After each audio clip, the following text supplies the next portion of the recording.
never have enough time to play it all. You know everybody wants to walk in someone else's shoes. Everyone's forgotten who they are. Such a grind. Hello and welcome again to another episode of Otter Creek in Rio Grande, where I have been fastidiously gluing spline together.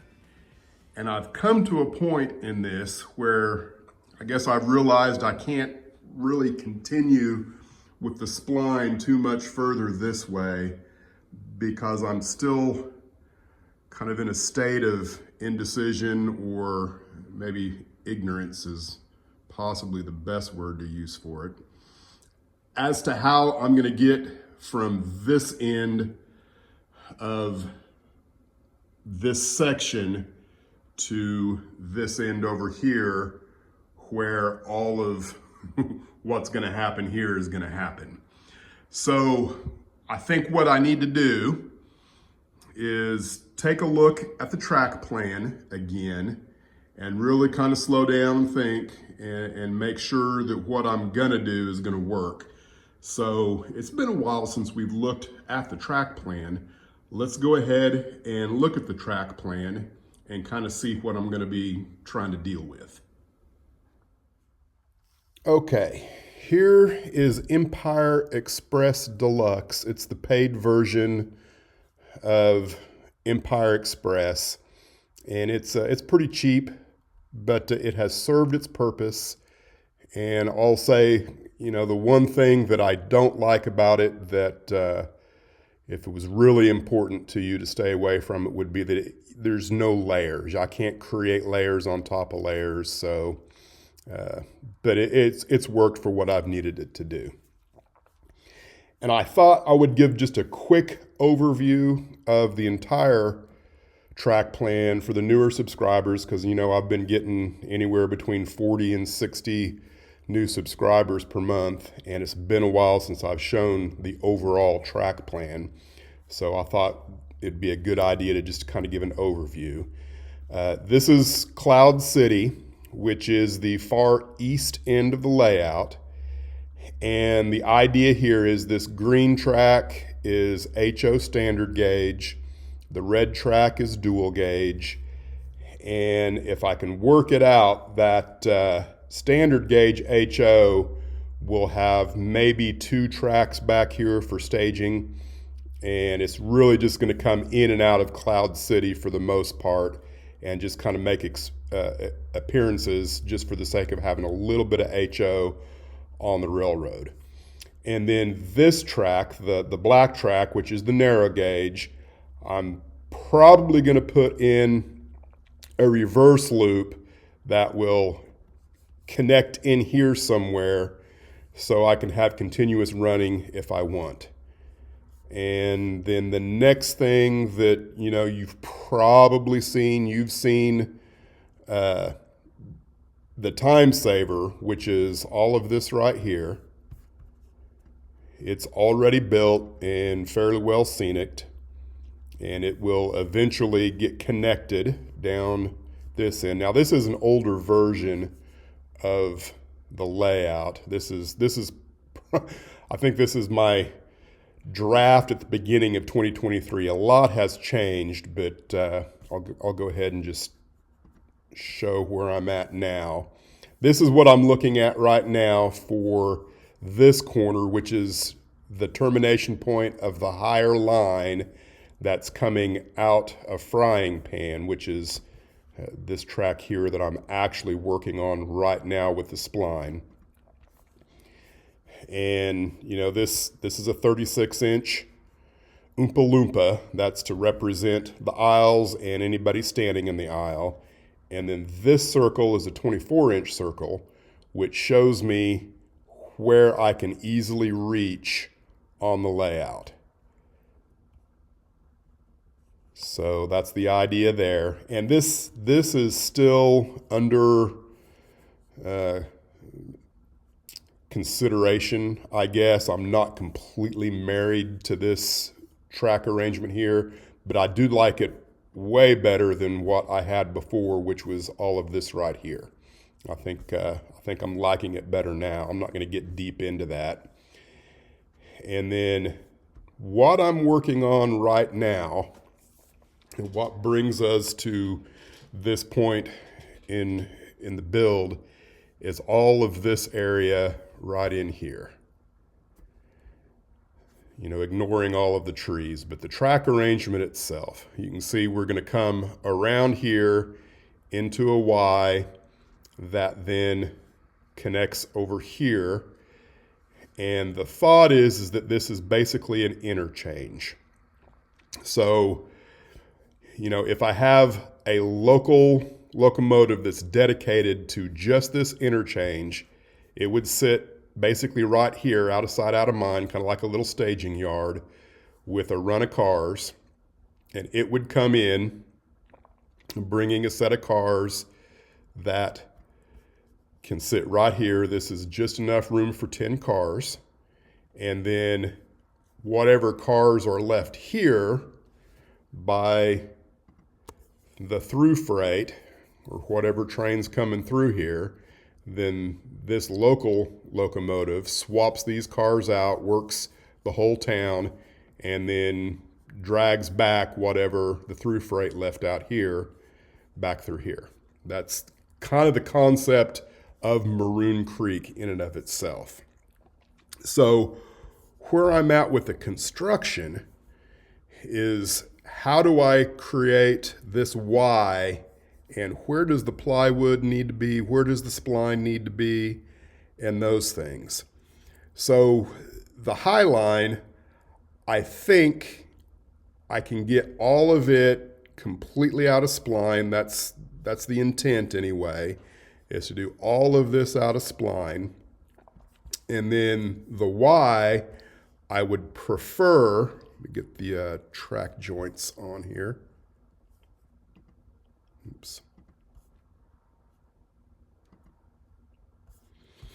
Is to get the entire Y on one sheet of plywood, because that's really the easiest way to work, especially if you're going to be using turnout motors to manipulate your turnouts. So that's kind of what I'm looking at right there. Oops. And so the distance there that we're looking at, in order for that to work,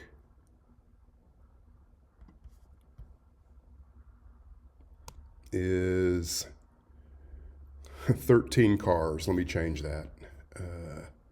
Can change this to inches, fractions.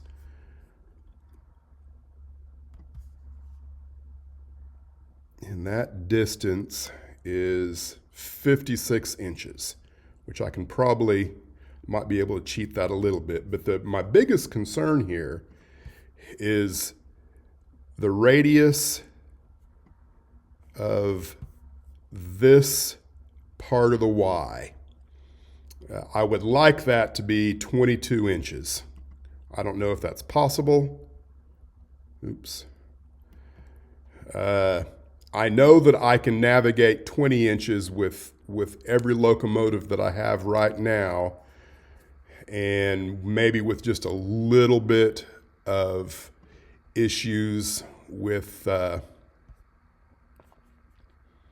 see, that's already greater than 22 inches on there. That's a 20-inch radius right there. That's the minimum radius I have right now. So you can see where I'm at is forcing all of this onto a sheet of plywood and just kind of seeing how that is going to work out. And so what that means is I really am reluctant to do anything else with the spline beyond maybe bringing it to right up here. So we'll go back up and take a look at that area again, just because. Just as a revisit to something that I've discussed a couple other times in the past, you know, how the High Line track comes across this section of the bench work has a lot to do with what's going to take place in here with scenery. And my goal for a long time now has been to move this leg back to there so that, you know, whatever I end up with here as a permanent solution, I can create a more of a gradual mountain face here rather than this, you know, sheer drop off here. Because I would like to have as much of this track visible as possible as it comes through this area. You know, right now with this leg here and the bench work the way it is now, you know, you would end up losing a lot of that track if you wanted to make this look like something other than a sheer cliff. So, you know, that's another thing that I'm keeping in mind as I'm working in this area. I've got the tape measure out, and so I know where 56 inches is. And, you know, this area back here, where the reverse loop is in staging, at its widest point is 54 inches. And you can see that's a 20-inch radius curve all the way around that reverse loop. So I know that I can get away with 20 inches in here at a 54-inch area, I believe. The goal, you know, is a 22-inch radius. And, you know, just to kind of see how this works, I think there's no way I'm going to be able to get the Y on this end, this leg of the Y, any further over there. I think that's kind of already written in stone that it's going to have to be out here somewhere for that to work, which means that I'm going to have to kind of reconfigure things in here. And as much as I would have liked to have had the Y here and the Y there were the turnouts that I use, because they don't necessarily have to be Ys. As much as I would like for them to all be on the same piece of plywood, I don't think that's going to work. What I'm going to do now is just, I don't know, play around with some radiuses in here and the angle at which this needs to be as it comes in and out of this area, and make sure that I'm not going to end up with something that I don't want. You know, again, I'm desperately trying to get away with everything being broader than 20 inches if at all possible.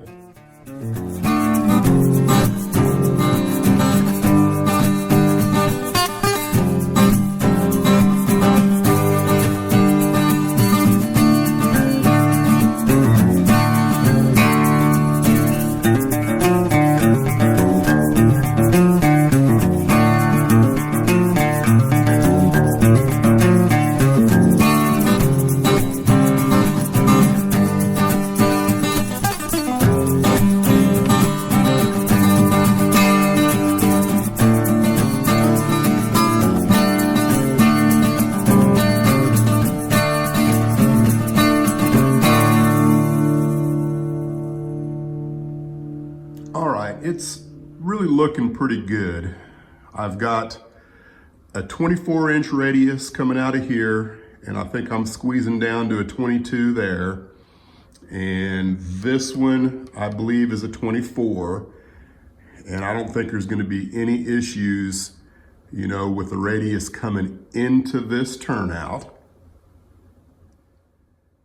And then here, you know, I've got the points here just right about 49, 50 inches, give or take. And then this radius is a 24, and then these are both 22s coming out of there. And I think that's going to work fine. The only thing that I'm probably going to change, and I won't be able to get serious about doing any of this until I figure out what I'm going to do here. This is, I believe this is a number 4 Y. I don't want to use anything number 4 at all if I can keep from it. So I would prefer to use a number 8. So I'm gonna have to think about making a number 8, which I'm not even sure if Fast Tracks has a paper template for number 8. I know I can create a number 6 out of the 3-way Y jig that I just gave back to Claude. So I don't know, I'm gonna have to think about that. But you know, what's gonna have to happen is I'm gonna have to attach, you know, a piece of plywood here going that way, you know, where this interfaces with that is gonna be about 6 inches to the inside of where I want that sheet of plywood to come, which is about 40 inches if I recall. Somewhere right around in here should be directly above where the fascia is or will be on the staging yard, which shouldn't be that big of a deal. It's not like I haven't worked with 3 pieces of plywood before to create, you know, what I did there in Frying Pan. That was probably the most complex thing I'm gonna do in the whole layout build, was what I did in Frying Pan. So this shouldn't be that big of a deal. It's kind of a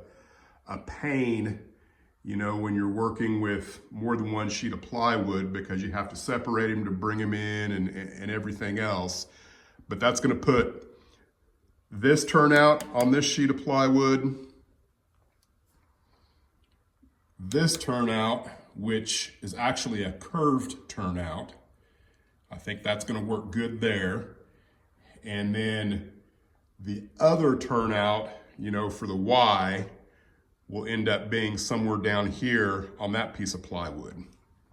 So that's kind of where I'm at. And, you know, I don't think I'm gonna do anything until I figure out what's going on here. So a lot of this is just gonna have to be put on hold for a while. So it'll probably be a while in real time before the next segment.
Okay, workstation is set up. You can kind of see what I'm trying to accomplish here.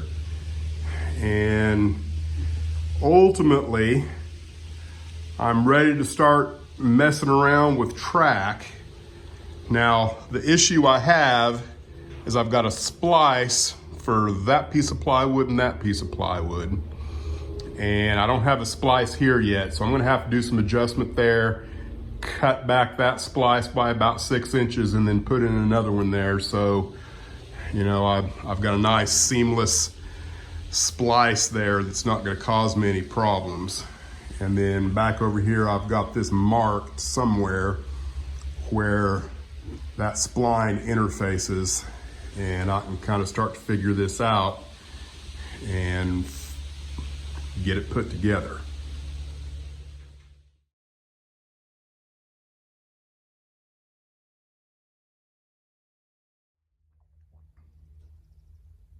I thought it was time to shed some light on what I've got going on in here.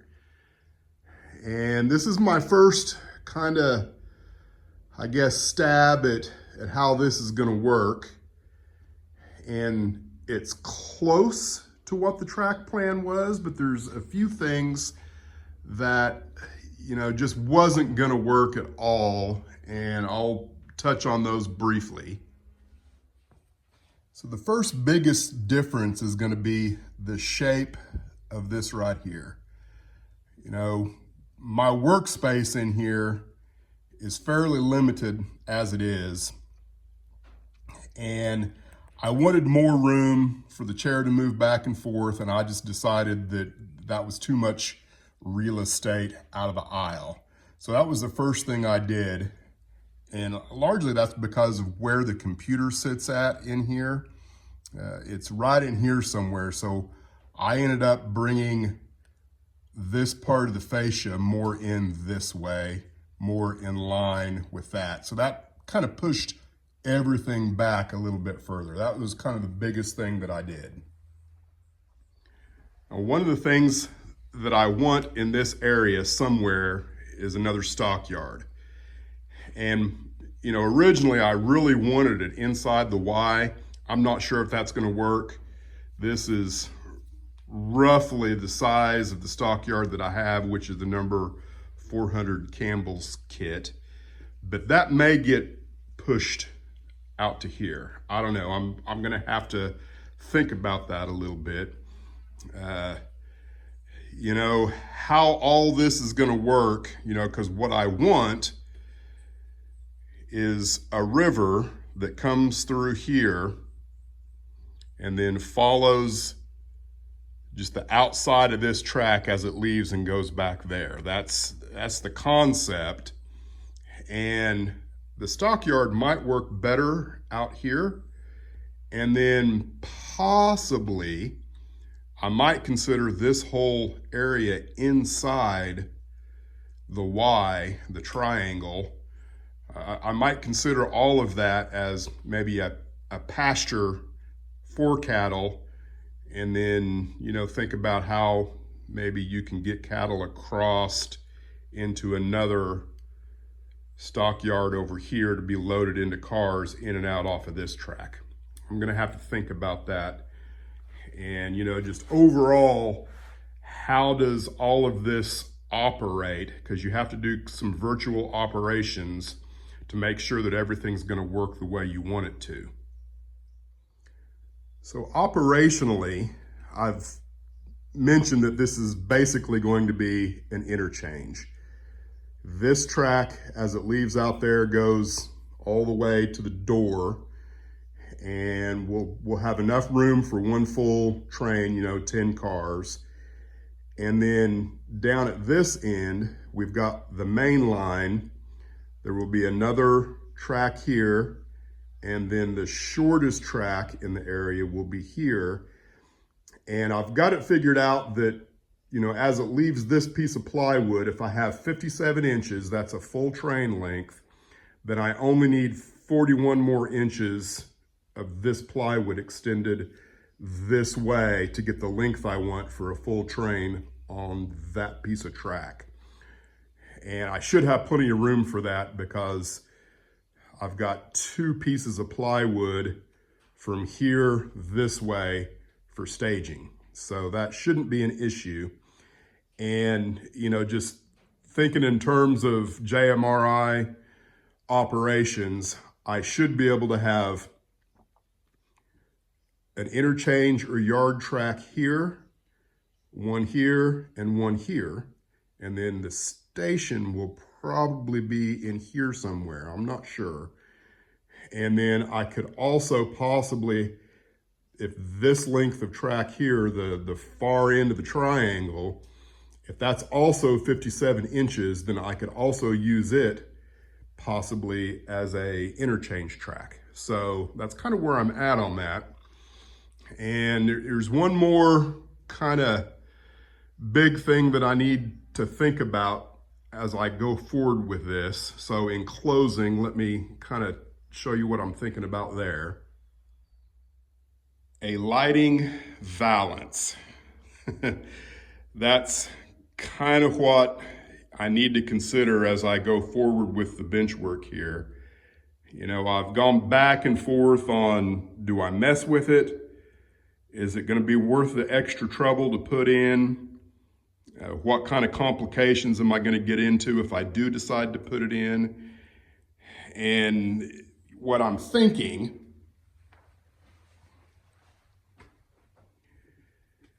if I use the height of this beam all the way around the room as the lowest portion of the valance, that gives me, I think, 10 or 12 inches of room above it to hang lights or whatever I need to do. And of course, this ceiling is lower than this ceiling. And my thought is, if I wrap this around and curve it right here where this wall ends, curve it back this way so that I'm dividing this portion of the room with the valance, and then it curves around and comes around this way and follows the same curvature of the bench work here. So how do I actually do that is something I'm gonna have to consider. I'm not gonna, bore you with my thoughts on it right now because, this video is long enough as it is. The only thing I will say, and that's that this light up here is hung at approximately where the bottom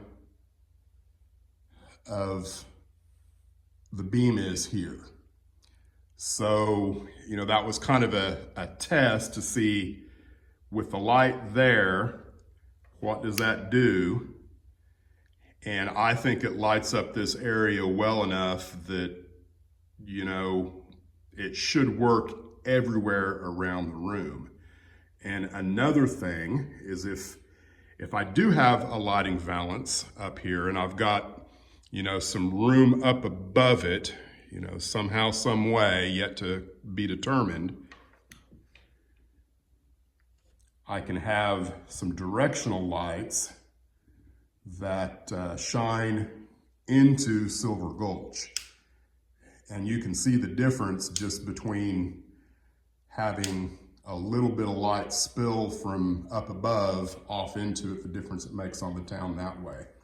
So those are things that I'm considering as I'm working on the bench work back in this area. So that's all I've got for this video.